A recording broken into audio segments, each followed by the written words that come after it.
Hello everyone, my name is Lipika. I teach science of class 9th and 10th। हम 10th class का chapter 8 discuss कर रहे हैं, how do organism reproduce. Part 1 और part 2 में already discuss कर चुकी हूँ। पार्ट 1 में मैंने बताया था रिप्रोडक्शन किसे कहते हैं और असेक्सुअल रिप्रोडक्शन क्या होता है। पार्ट 2 में मैंने सेक्सुअल रिप्रोडक्शन बताया था और सेक्सुअल रिप्रोडक्शन इन प्लांट्स में हमने डिस्कस किया था। आज हम पार्ट 3 डिस्कस करेंगे, sexual reproduction in human. Part 3 को देखने से पहले पार्ट 1 और पार्ट 2 जरूर देख लेना, उनका लिंक आपको डिस्क्रिप्शन बॉक्स में मिल जाएगा और ताकि ये वाला जो लेक्चर है वो आपको समझ आ जाए। ठीक है, तो स्टार्ट करते हैं आज का lecture, part 3। Sexual reproduction in human. दो तरीके के ह्यूमंस होते हैं, मैन और वुमेन। सेक्सुअल रिप्रोडक्शन के लिए जो सबसे इंपॉर्टेंट थिंग होती है वो होती है गैमेट्स। ये रिप्रोडक्टिव सेल्स होती हैं। मेल के अंदर मेल गैमेट होते हैं और वुमेन के अंदर फीमेल गैमेट। ठीक है, मेल गैमेट जो होते हैं वो स्पर्म सेल्स होती हैं और फीमेल गैमेट जो होती है वो एग होती है।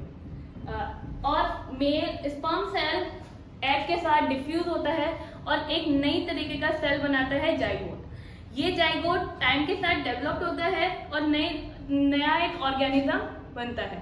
ये है सेक्सुअल रिप्रोडक्शन। बेसिक फंडा यही है सेक्सुअल रिप्रोडक्शन का कि मेल गैमेट फीमेल गैमेट के साथ डिफ्यूज होगा, एक नई तरीके का सेल बनाएगा, जाइगोट फिर फर्दर टाइम के साथ बहुत सारी सेल्स में डिवाइड होगा और फिर एक नया ऑर्गेनिज्म बनाएगा।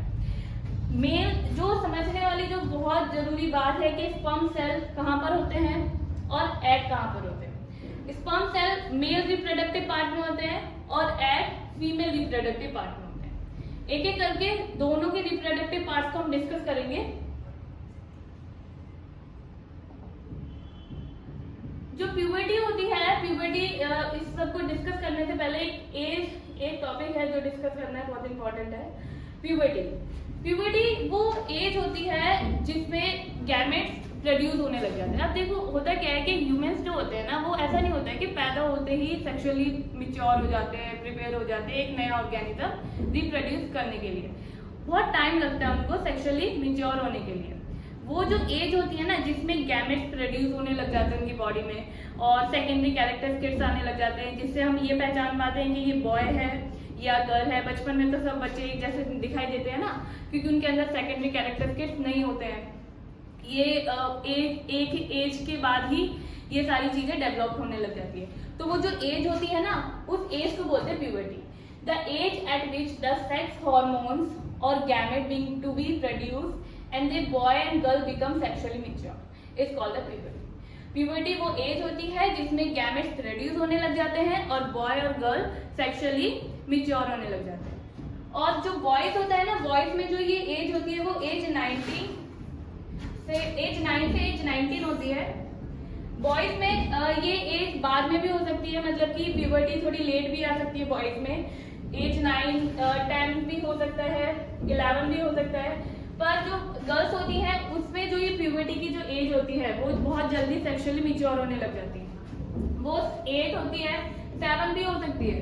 ठीक है, तो एज 8 से एज 19 के बीच में गर्ल्स और बॉयज में दोनों में गैमेट्स प्रोड्यूस होते हैं और सेक्सुअली मैच्योर होते हैं। वो जो फेज होता है बिटवीन चाइल्डहुड और अडल्टहुड के बीच का, बच्चे से बड़े होने तक का जो फेज होता है उसे बोलते हैं अडल्ट।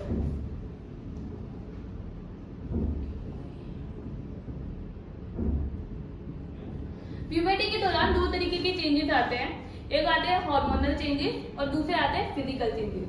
फिजिकल चेंजेस को हम सेकेंडरी कैरेक्टरिस्टिक्स भी कहते हैं। वो कैरेक्टरिस्टिक्स जो फिजिकली दिखते हैं, हमें बाहर से दिखते हैं, जिनकी मदद से हम ये बता सकते हैं कि ये मेल है या फीमेल है।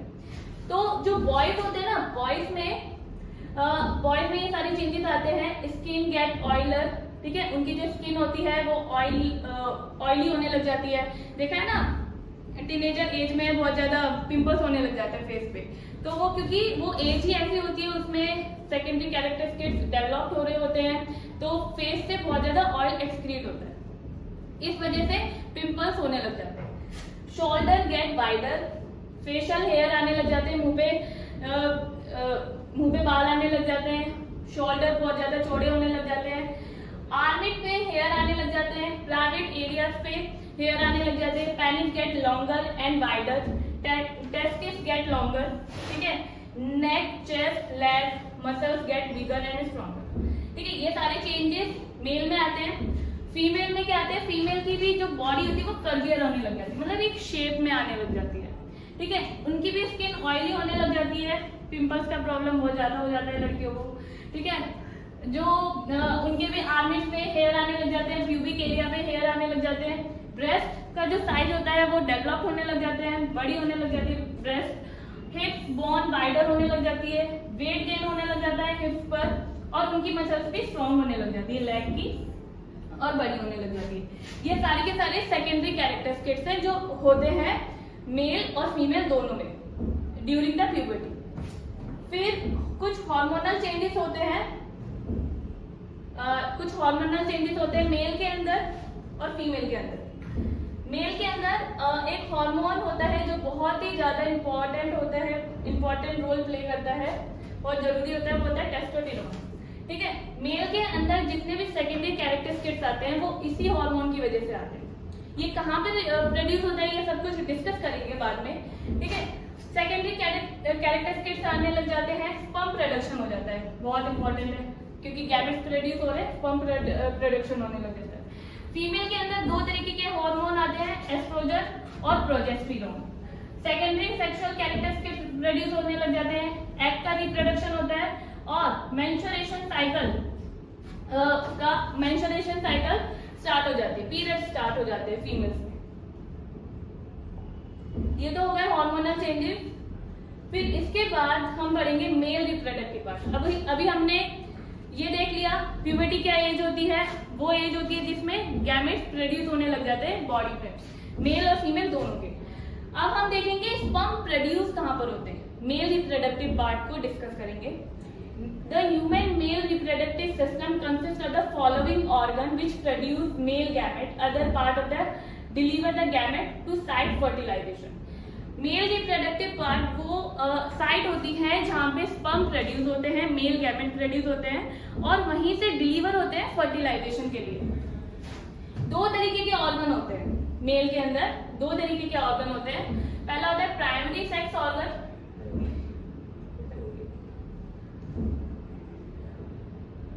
एक होता है primary sex organ. Primary sex organ में आता है टेस्टिस। मेल के ही रिप्रोडक्टिव पार्ट को दो पार्ट्स में डिवाइड कर दिया है, एक होता है प्राइमरी ऑर्गन और दूसरा होता है secondary sex organ. Secondary sex organ में बहुत सारी चीजें आती है, एपिडर्मिस, वास डिफरेंस, ठीक है, seminal vesicle, vasa efferentia, prostate gland and penis. ये सारी की सारी सेकेंडरी सेक्स ऑर्गन में आती है। एक एक करके सारे सेक्स ऑर्गन को डिस्कस करते हैं, एक मैपिंग करते हुए चलना, ठीक है, ताकि पता चलता है कि एक टॉपिक के बाद मतलब खिचड़ी मत पकाना दिमाग में, ठीक है, इतने सारे टॉपिक्स आएंगे अभी, तो एक मैपिंग करते हुए चलना हेल्प होगी समझने के लिए, जल्दी समझ आएगा। प्राइमरी सेक्स ऑर्गन में जो आता है वो होता है टेस्टिस। प्राइमरी सेक्स ऑर्गन में आती है टेस्टिस, ठीक है। टेस्टिस क्या होती है, testis two oval shape organ होते हैं, ठीक है, ओवल शेप ऑर्गन होते हैं जो रिप्रोडक्टिव सिस्टम होता है। रिप्रोडक्टिव सिस्टम में ओवल शेप ऑर्गन होते हैं, they are contain in a sac of skin called scrotum. जो टेस्टिस होती है ना, टेस्टिस प्राइमरी सेक्स ऑर्गन क्यों बोला जाता है उसे, क्योंकि उसके अंदर ही गैमेट्स प्रोड्यूस होते हैं, मेल गैमेट स्पर्म प्रोड्यूस होते हैं।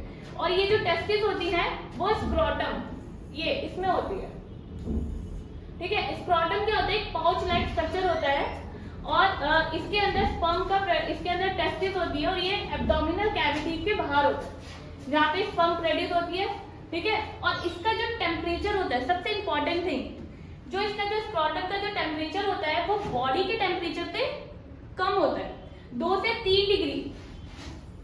3 डिग्री बॉडी के टेम्परेचर से कम होता है। ऐसा क्यों होता है, क्योंकि टेस्टिस के अंदर जो स्पर्म प्रोड्यूस हो रहे हैं उनको जो इन्वायरमेंट चाहिए वो थोड़ा कोल्ड चाहिए, उनको बिल्कुल हॉट इन्वायरमेंट में वो स्पर्म प्रोड्यूस नहीं होते, कोल्ड इन्वायरमेंट चाहिए होता है स्पर्म प्रोडक्शन के लिए।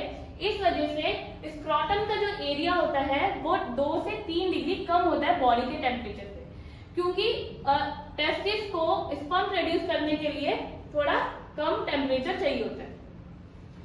समझ आ गया? ये टेस्टिस है, ठीक है। टेस्टिस होती है स्क्रोटम लाइक, ये पाउच लाइक स्ट्रक्चर में, जिसको स्क्रोटम बोलते हैं। इसका टेम्परेचर क्या होता है? 2 से 3 डिग्री कम होता है बॉडी के टेम्परेचर से।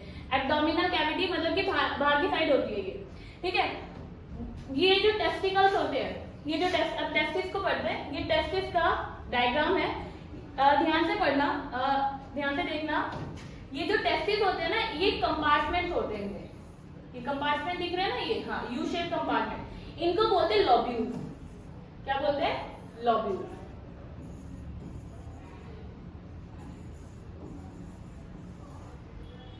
ये लोब्यूल्स के अंदर कुछ ट्यूब्स होती हैं, जिनको बोलते हैं सेमिनिफेरस ट्यूब्यूल्स। इन सेमिनिफेरस ट्यूब्यूल्स, ये जो दिख रही है ना, ये ट्यूब्स, ये ट्यूब्स दिख रही है, हाँ, ये जो ट्यूब्स होती है, इन्हीं को बोलते हैं सेमिनिफेरस ट्यूब्यूल्स। इन ट्यूब्यूल्स के अंदर ही स्पर्म का क्या होता है? प्रोडक्शन होता है। स्पर्म प्रोड्यूस कहाँ होते हैं? सेमिनिफेरस ट्यूब्यूल्स में, ठीक है। और ये ट्यूब्यूल्स कहाँ होती है? लोब्यूल्स में होती है। और लोब्यूल्स क्या होते हैं? लोब्यूल्स ये यू शेप कंपार्टमेंट होते हैं टेस्टिस के अंदर, ठीक है। ये क्या करती है? मेल सेक्स हार्मोन को प्रोड्यूस करती हैं। ये सेमिनिफेरस जो ट्यूब्यूल्स होती हैं, ये स्पर्म को प्रोड्यूस करती है। और इनके अंदर, सेमिनिफेरस ट्यूब्यूल्स के अंदर बहुत छोटी छोटी सेल्स होती है, बहुत छोटी छोटी सेल्स होती है, जिन्हें कहते हैं लैडिक सेल। ये लैडिक सेल होती है। इन लैडिक सेल से जो हार्मोन होते हैं, जिनकी वजह से सेकेंडरी कैरेक्टरिस्टिक्स बॉयज में आते हैं, वो हार्मोन टेस्टोस्टेरोन ये लैडिक सेल प्रोड्यूस करते हैं। तो होता क्या है? टेस्टिस है, टेस्टिस स्क्रोटम के अंदर होती है, जिसका टेम्परेचर 2 से 3 डिग्री कम होता है बॉडी के टेम्परेचर से, ताकि स्पर्म को थोड़ा जो टेम्परेचर है वो कोल्ड एनवायरनमेंट मिल सके, ठीक है। ये जो टेस्टिस होती हैं वो कंपार्टमेंट में डिवाइड होती, कंपार्टमेंट यू शेप कंपार्टमेंट में डिवाइड होती है। इन कंपार्टमेंट्स के अंदर सेमिनिफेरस ट्यूब्यूल्स होते हैं। ये ट्यूब्यूल्स स्पर्म को प्रोड्यूस करते हैं, और इन ट्यूब्यूल्स के अंदर छोटी छोटी सेल्स होती हैं, जिन्हें कहते हैं लैडिक सेल। और इन लैडिक सेल के अंदर हार्मोन प्रोड्यूस होता है, सेक्स हार्मोन प्रोड्यूस होता है, वो होता है टेस्टोस्टेरोन, जिसकी वजह से प्यूबर्टी के दौरान सेकेंडरी कैरेक्टरिस्टिक्स बॉयज के अंदर डेवलप होते हैं। ये है पूरा का पूरा टेस्टिस का स्ट्रक्चर। और टेस्टिस होती क्या है, ये अभी हमने डिस्कस करा। इसके बाद जो दूसरा जो ऑर्गन होता है, वो होता है secondary organ, secondary sex organ. Secondary sex organ में आप देखो, ये लोब्यूल्स है, एक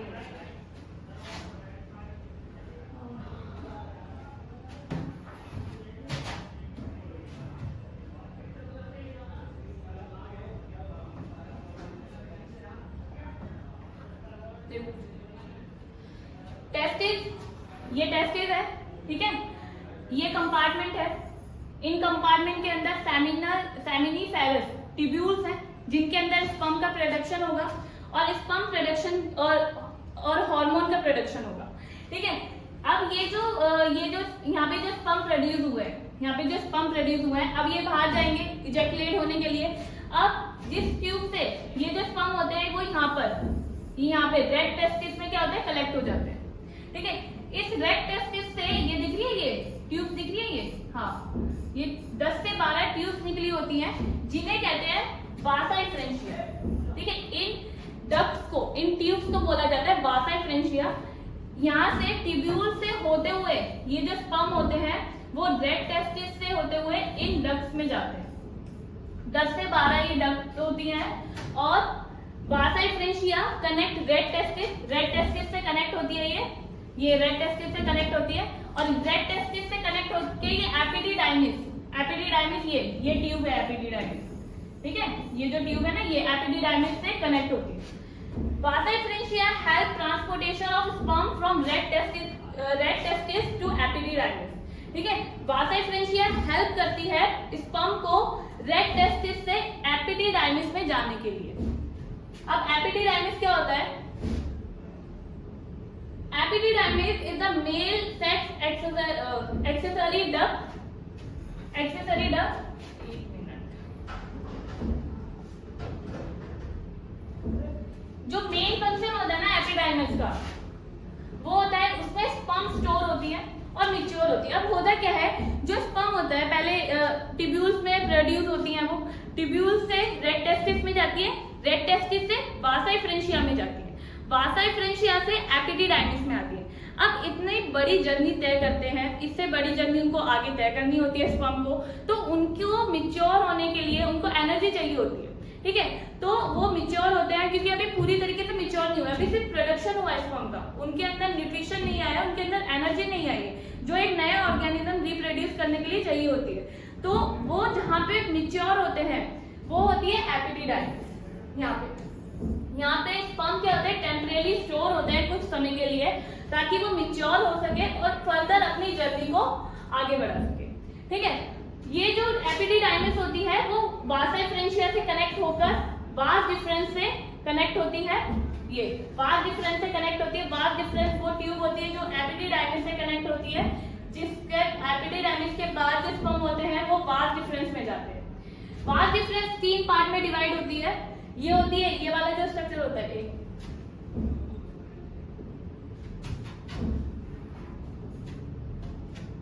ये वाला जो स्ट्रक्चर दिख रहा है ये, हाँ ये एपिडिडाइमिस है।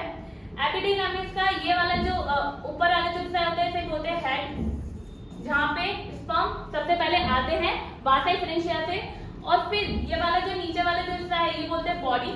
यहाँ पे स्पर्म क्या होते हैं, टेम्परेरी स्टोर होते हैं मैच्योर होने के लिए, ताकि वो अपनी आगे की जर्नी को कंटिन्यू कर सके। और फिर इसके थ्रू यहाँ पे वास डिफरेंस से कनेक्ट होती है, ये होती है टेप, ठीक है। तो टेम्परेरी स्टोर होते हैं, फिर एपिडिडाइमिस कनेक्ट होती है वास डिफरेंस से। वास डिफरेंस क्या होती है, vas deferens the sperm from the epididymis passes into the tube called vas deferens.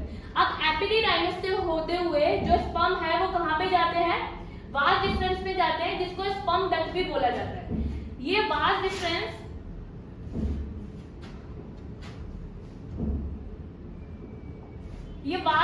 क्या करती है, स्पर्म को इजैकुलेट करती है, यूरेथ्रा से जॉइंट होती है। ये वास डिफरेंस है, ये वाली जो ट्यूब है ना, ये वास डिफरेंस।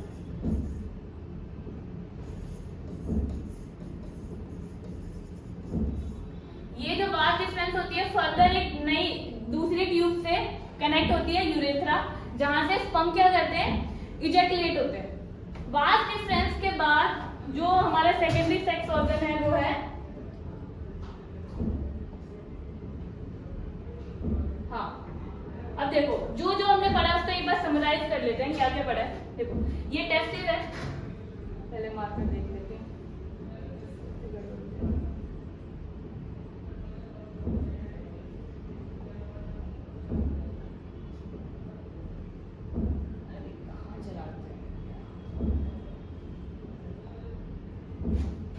ठीक है, ये टेस्टिस है, ये ठीक है। टेस्टिस में अभी तक जितना पढ़ा है उसको डिस्कस कर रही हूँ। टेस्टिस में हमने पढ़ा ये कंपार्टमेंट है जिन्हें लॉब्यूल्स बोलते हैं। ये लॉब्यूल्स में सेमिनिफेरस ट्यूब्यूल्स हैं जिसके अंदर स्पर्म प्रोड्यूस होगा, और इन स्पर्म के और इनके अंदर एक सेल होती है लेडिक सेल, जो हार्मोन प्रोड्यूस करती है, मेल हार्मोन टेस्टोस्टेरोन। फिर ये जो स्पर्म होते हैं ये रेड टेस्टिस में कलेक्ट होंगे और रेड टेस्टिस के थ्रू ये वासा एफरेंशिया में जाएंगे।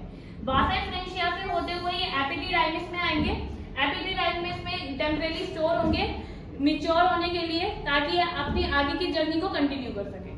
फिर एपिडिडाइमिस से ये वास डिफरेंस में जाएंगे और वास डिफरेंस से यूरेथ्रा से होते हुए पेनिस से इजैकुलेट हो जाएंगे।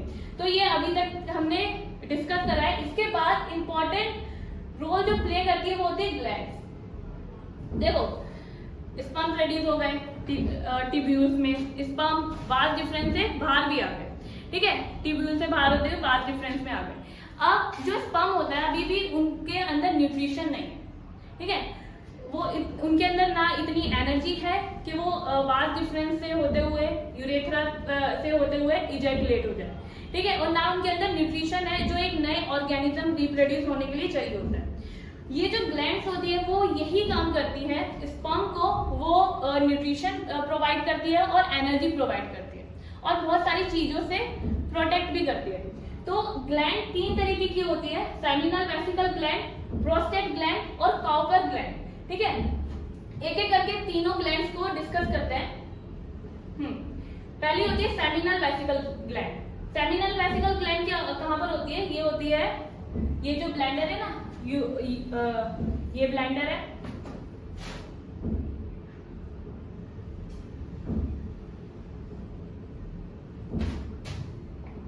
a pair of seminal vesicles are glands that are present behind the urinary bladder।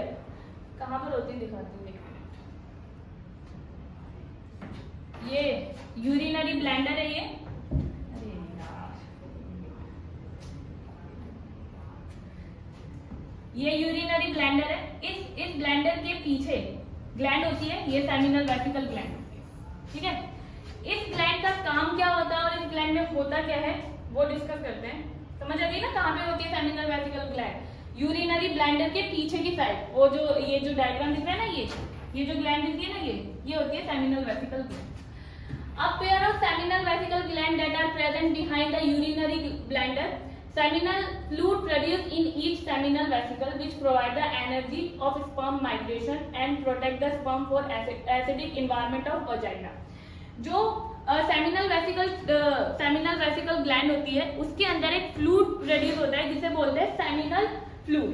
ठीक है, सेमिनल फ्लूइड जो होता है वो स्पर्म के साथ मिल जाता है और स्पर्म को प्रोटेक्ट करता है, एनर्जी प्रोवाइड करता है और वजाइना के एसिडिक इन्वायरमेंट से, vagina is the female reproductive part, ठीक है, जिसको हम बाद में डिस्कस करेंगे, एसिडिक इन्वायरमेंट से बचाता है। ये स्पर्म और सेमिनल फ्लूइड मिलकर एक दूसरे तरीके का फ्लूइड बनाते हैं जिसको बोलते हैं semen. Semen is the combination of sperm और सेमिनल फ्लूइड। ठीक है, ये दोनों ही एक तरीके का, जो इन दोनों से जो फ्लूइड बनता है वो होता है सीमन। फिर उसके बाद जो दूसरी ग्लैंड होती है वो होती है प्रोस्टेट ग्लैंड। समझ आ गया सेमिनल वेसिकल ग्लैंड क्या होती है? सेमिनल वेसिकल ग्लैंड वो ग्लैंड होती है जहां पर सेमिनल फ्लूइड प्रोड्यूस होता है और सेमिनल फ्लूइड क्या करता है? स्पर्म को एनर्जी प्रोवाइड करता है और वजाइना के एसिडिक इन्वायरमेंट से प्रोटेक्ट करता है स्पर्म को। और दोनों स्पर्म और सेमिनल फ्लूइड मिलके दूसरे तरीके का फ्लूइड बनाते हैं जिसे बोलते हैं sperm. It is the combination of sperm and seminal fluid. फिर दूसरे तरीके की जो ग्लैंड होती है वो होती है प्रोस्टेट ग्लैंड। ये कहां पर होती है? एक बार इसका डायग्राम देख लो।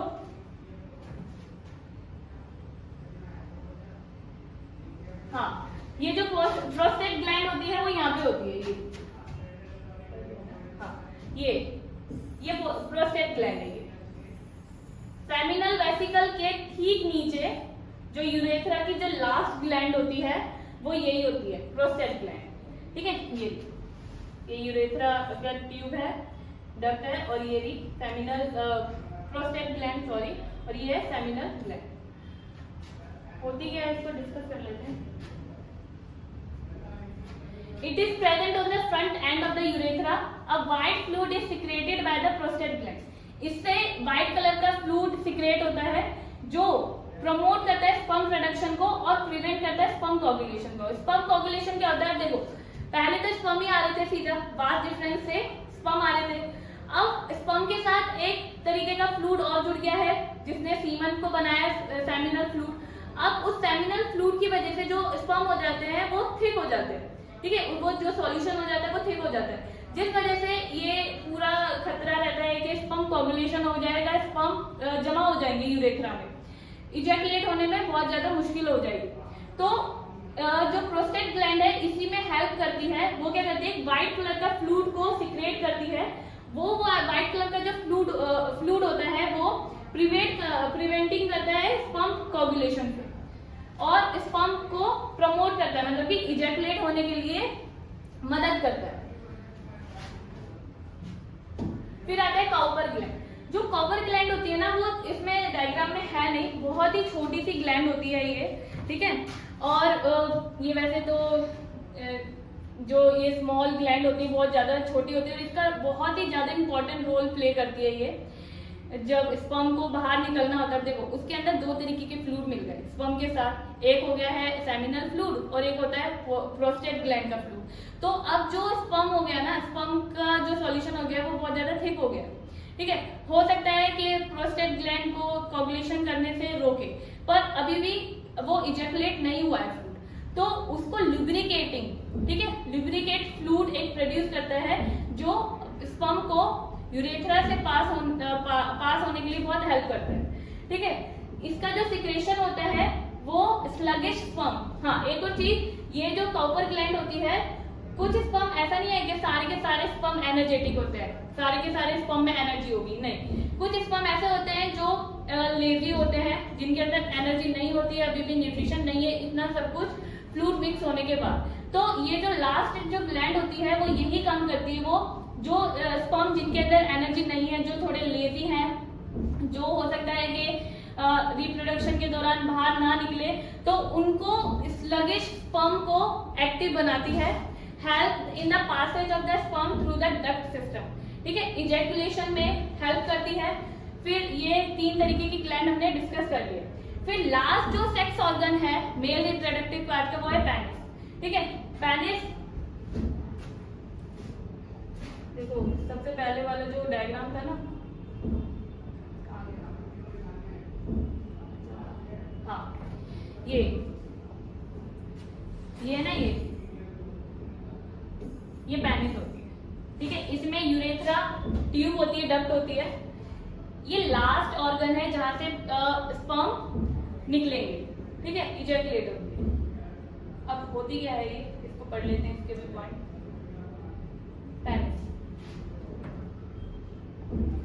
Penis is the muscular organ containing erectile tissue, ठीक है। इरेक्टाइल टिश्यू मतलब उसको सीधा होने के लिए हेल्प करते हैं वो टिश्यूज होते हैं, ठीक है, during the reproduction. The tissues is richly supplied the blood vessel. इनमें बहुत सारी ब्लड वेसल्स होती हैं जो कंटिन्यूसली ब्लड को सप्लाई करती हैं। Common passes for the both sperm and urine. इधर से ही यूरिन का पास होता है और यहीं से ही स्पर्म पास होते हैं। ये कॉमन पासेज होती है, क्या कहते हैं, यूरिन के लिए और स्पर्म के लिए। तो ये बहुत इंपॉर्टेंट है, इसको मार्क कर लेना अच्छे से, ठीक है। It is never carry both of them same time. देखो, यूरिन और स्पर्म दोनों ही कैरी करती है और दोनों ही एक टाइम पे कैरी नहीं करती, ठीक है। ऐसा नहीं है कि यूरिन के साथ स्पर्म जा रहा है, ऐसा नहीं होता है, ठीक है। It never carry both of them at the same time. Same time पे कैरी नहीं होते हैं, अलग अलग टाइम पे कैरी होते हैं स्पर्म और यूरिन दोनों ही, और दोनों का ही कॉमन पासेज होता है। तो ये था मेल रिप्रोडक्टिव पार्ट। एक बार देख लेते क्या क्या पढ़ लिया हमने। देखो, ये पूरी समरी है जो हमने पढ़ी है। पहले कहां पर स्पर्म प्रोड्यूस होते हैं, स्पर्म प्रोड्यूस हुए सेमिनिफेरस ट्यूब्यूल्स में स्पर्म प्रोड्यूस हुए। स्पर्म प्रोड्यूस होने के बाद वो ट्रांसपोर्ट होते हैं रेड टेस्टिस से, ठीक है। रेड टेस्टिस से कहां पर आते हैं वासा फ्रेंशिया में, ठीक है, वासा फ्रेंशिया। ये यहाँ पे ये ट्यूब्यूल, ये लॉब्यूल्स हैं, ये लॉब्यूल्स हैं, इनमें सेमिनिफेरस ट्यूब्यूल्स हैं। ट्यूब्यूल्स में स्पर्म प्रोड्यूस हुए। स्पर्म में वो जो स्पर्म प्रोड्यूस हुए वो रेड टेस्टिस से होते हुए वासा फ्रेंशिया में गए। वासा फ्रेंशिया से होते हुए एपिडिडाइमिस में। एपिडिडाइमिस में टेम्परेरी स्टोर हुए। टेम्परेरी स्टोर क्यों हुए? ताकि वो थोड़े मैच्योर हो जाए, उनको एनर्जी मिल जाए आगे की जर्नी तय करने के लिए। और फिर एपिडिडाइमिस से होते हुए वो वास डिफरेंस में गए। वास डिफरेंस जो कनेक्ट होती है वो यूरेथ्रा से कनेक्ट होती है। वास डिफरेंस से होते हुए जब वो वास डिफरेंस से पास हो रहे थे, mature sperm travel through the vas deferens, sperm reaches ejaculated duct, receive secretion from the male accessory gland, ठीक है। जितनी भी ग्लैंड्स थी, seminal vesicle gland, prostate gland, Cowper gland, इन सब से अपना सिक्रेशन लेते हैं ताकि उनको एनर्जी मिल सके, वो स्पर्म कोगुलेशन से बच सके, जो लेजी स्पर्म है वो एक्टिव हो सके, और एसिडिक नेचर, वजाइना के एसिडिक नेचर से उनको प्रिवेंट हो सके। फिर वो इजैकुलेटेड जो डक्ट होती है उससे ट्रांसपोर्ट होते हैं स्पर्म यूरेथ्रा में, ठीक है। और यूरेथ्रा से एक्सटर्नली ओपनिंग पेनिस से फिर वो वजाइना में जाते हैं। तो ये था पूरा का पूरा समरी, जो पॉइंट टू पॉइंट मैंने बता दिया है कि किस तरीके से मेल रिप्रोडक्टिव पार्ट में स्पर्म प्रोड्यूस होते हैं, कहाँ पे प्रोड्यूस होते हैं और किस तरीके की जर्नी वो तय करते हैं वजाइना तक जाने के लिए। तो आज के लिए हम इतना ही डिस्कस करेंगे। नेक्स्ट वीडियो में हम फीमेल रिप्रोडक्टिव पार्ट को पढ़ेंगे।